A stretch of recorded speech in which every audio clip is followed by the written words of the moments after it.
C1 Ultra Unboxing Tutorial. Unboxing. First, take out the toolkit and manual. Then take out the foam. Take out the plastic bag. Take out the machine. Be careful with the accessories inside.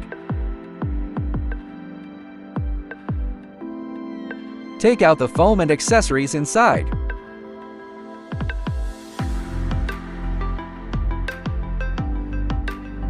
Turn the machine upside down.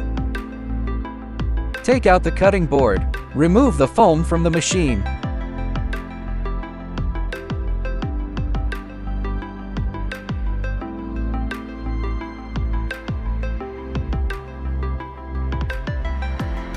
Place the machine upside down. Take out the foam next to the machine's laser head. Place the machine upright. Place the cutting board.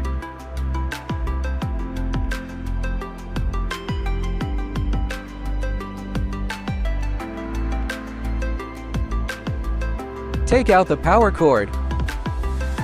Plug in the power cord. Plug this end into the back of the machine. Insert the other end into the power socket. And it's done!